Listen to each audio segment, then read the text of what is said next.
शव यात्रा। अमरपुर नाम के एक गांव में विमल हलवाई अपने 2 छोटे बच्चों और बीवी के साथ रहता है। विमल की पत्नी ज्योति भूत प्रेत जादू टोने में बहुत माना करती थी। इसका बिल्कुल विपरीत विमल इन चीजों को दक्यानुसी माना करता था। रोज की तरह विमल अपने मिठाई की दुकान जाने के लिए निकलने की हड़बड़ी में होता है। मैं निकलता हूँ ज्योति, देरी हो जाएगी, दुकान भी खोलनी है मुझे। अजी ध्यान से, आज अमावस्या है। रास्ते में कोई कपड़ा या कुछ भी गिरा हो तो उसे लांग मत दीजिएगा, बगल से चली जाइएगा। अरे ऐसे तो तुम मुझे पागल ही कर दोगी क्या? हाँ, मैं नीचे देखकर चलूं कि सामने से कोई गाड़ी घोड़ा आकर मेरे ऊपर से चला जाए? दोनों हालत में तो मेरी ही मौत है। अरे क्यों सुबह सुबह इतनी अपसुगनी बातें कह रहे हो जी?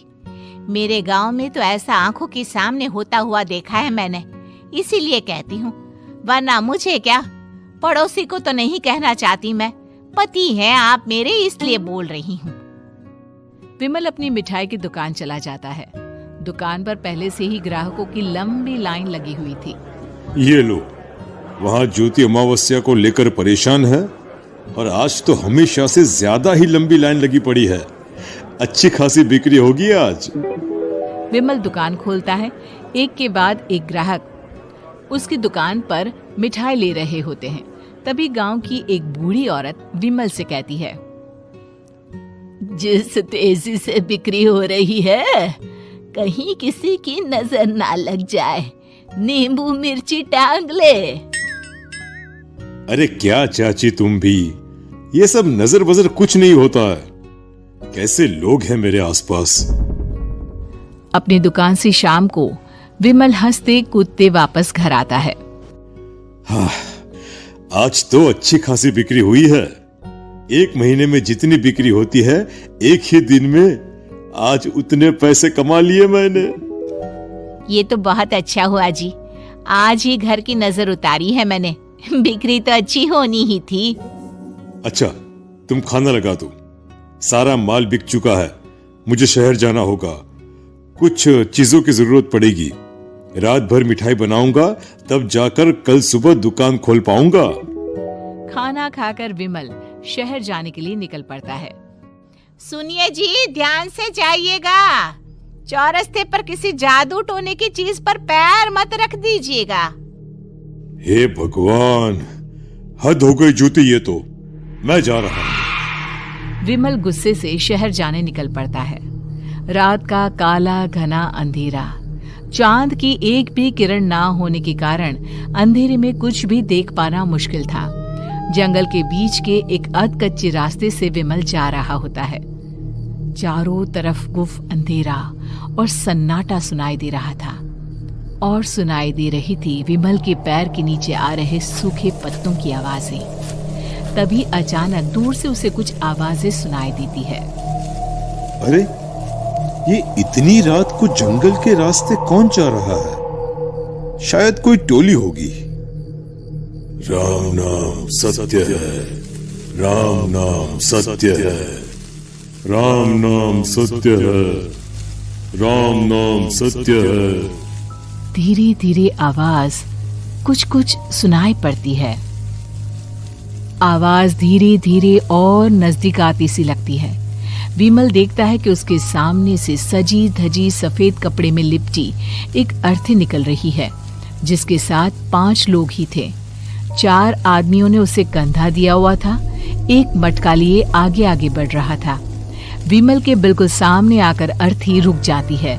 उसमें से एक आदमी विमल से कहता है, अरे भाई, जरा अर्थी को कंधा लगाना, मैं बहुत थक गया हूँ, बड़ी मेहरबानी होगी।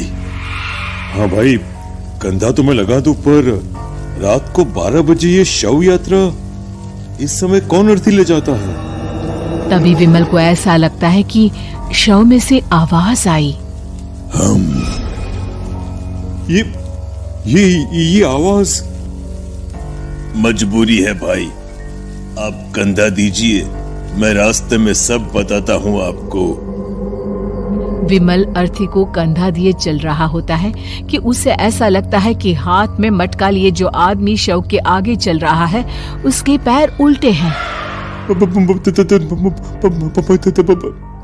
क्या हुआ भाई, हकला क्यों रहे हो?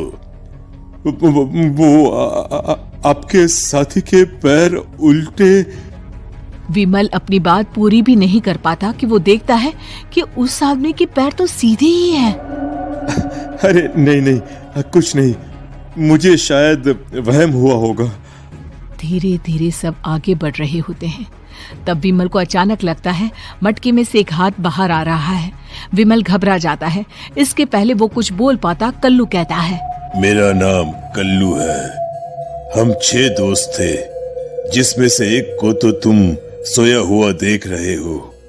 इतनी पक्की दोस्ती थी कि जैसे हम सब सगे भाई हैं। पर किस्मत का कोई क्या कर सकता है। आज से 4 साल पहले एक नदी में हम सब नहाने गए थे, जिसमें डूबकर राजेश की मौत हो गई। किसी मजबूरी के कारण हमें उसकी अर्थी को रात को ही शमशान घाट ले जाना पड़ा। हम 5 उसे ले जा रहे थे। 4 साल पहले आप 5 में मैं कुछ समझा नहीं। मंकू अपनी गर्दन पीछे घुमाकर अपनी आंखें बड़ी बड़ी कर विमल से कहता है, अरे भाई, पूरी कहानी खत्म होने दो, फिर बीच में बोल लेना, ठीक है? तभी रास्ते में एक हादसे में अपने दोस्त के साथ हम सभी मर गए। वो सामने देखो, हमारा दोस्त। विमल सामने देखता है। उसे दिखता है कि एक ऐसा आदमी जिसका शरीर कई जन्मों से पानी के अंदर रहने के कारण सफेद पड़ गया है। उसकी आंखें बाहर की ओर निकली हुई थी। फिर ये अर्थी किसकी है?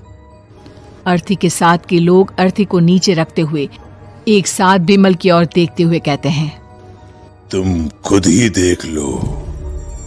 विमल शव पर से सफेद कपड़ा हटाता है।